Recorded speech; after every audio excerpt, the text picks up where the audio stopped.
Hi there, my name is Phil from 2020 Sounds. Thank you for clicking on our channel. Today's video is entitled What Makes a Good DJ? I get asked this question a lot from couples, from friends and family. And honestly, there isn't really a straight answer to this.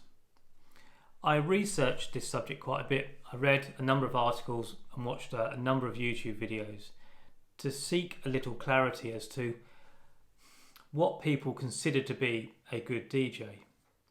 And they came to the same conclusion that I came to, and it's the answer that I always give, is that each DJ has really a certain skill set.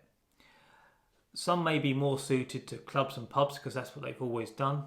Some may be more suited to corporate events, again because that's always what they've done.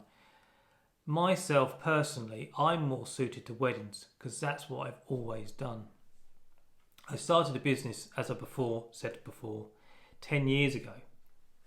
I went on a week's training course and then started doing wedding fairs in September 2009, and I've pretty much been going to weddings every weekend since then. So the skills that I have are pretty much self-taught, and they're based on the knowledge and the experience that I've gained over that 10 years. What I like to do really, my skill set is knowing how to prepare for an evening, how to control an evening, and knowing enough about wedding receptions and how an evening runs to know what music to play at what time. And that only comes from experience. So to give you an idea, I like to meet the couple beforehand. I like to meet them. I like to build up that rapport with them, to discuss their music choices, to understand their expectations of how the evening is going to run, what music they like, because more often than not, couples don't like the same music. A groom might like one thing and a bride might like the other. So knowing really which one is predominant and which one wants what music played. So I gauge that quickly. I then send over a music request sheet a month beforehand, and I then look at their music choices. So I'll get the music choices back, and then I'll start studying them and then putting them in a playlist. If it's music that I am unfamiliar with, I then go on to Apple Music and Spotify, listen to playlists where those songs are in, to get a good idea of that genre of music, that type of music. So I then pick out all the songs from there. I then make a playlist, and then I feel prepared for the evening itself. So I do a lot of my prep work beforehand, meeting the couple, doing the playlists, and I've already got the knowledge of the venue already, so I have a good picture in my head. I then like to get to the venue early, just to kind of see how it's running.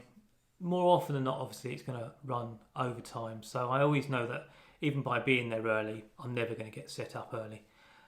But I have a little walk around, I look at the guests, I kind of gauge what age group they are.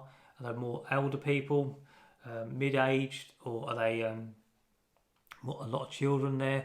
So I get a picture in my head, and listen to some. It sounds quite weird, but listen to how they interact and everything else, and it kind of gives me a really good picture of how an evening's going to run. If you've got really buoyant guests and everything else, and they're all up for a laugh and everything else, you know that you're in safe hands, and you know that by playing the right music at the right time, you're going to have a good evening. So I like to get there early to build up a good picture.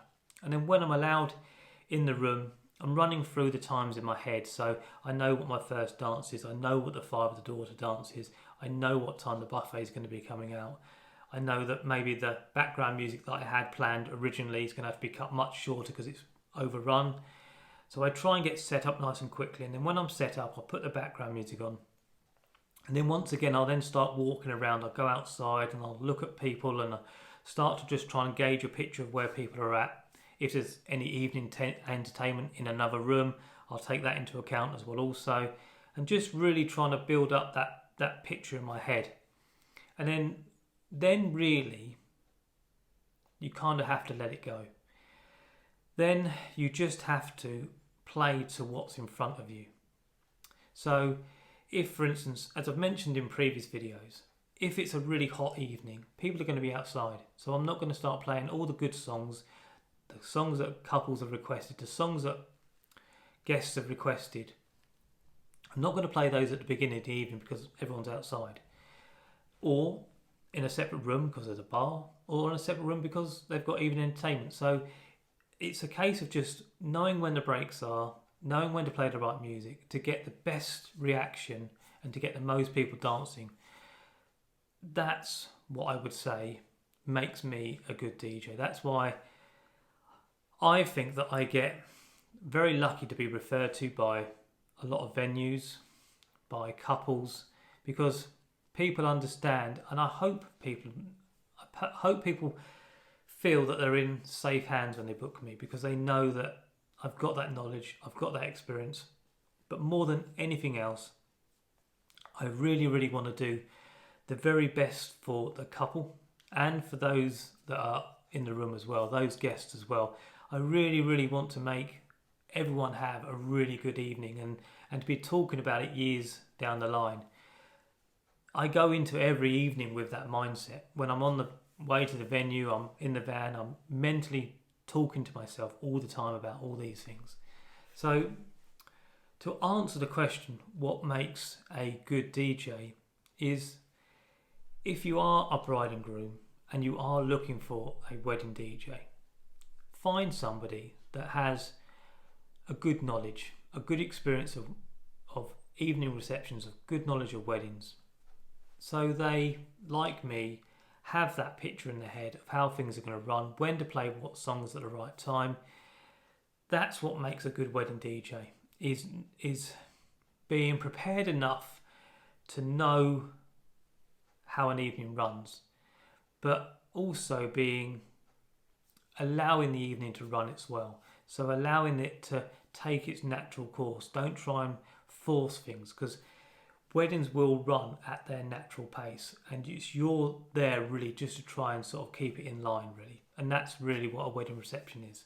So I hope you found that informative. If you do have any questions or any feedback, then please do put them in the comment section below. Thank you very much for watching, and as I always say, please do subscribe to my channel. Thank you.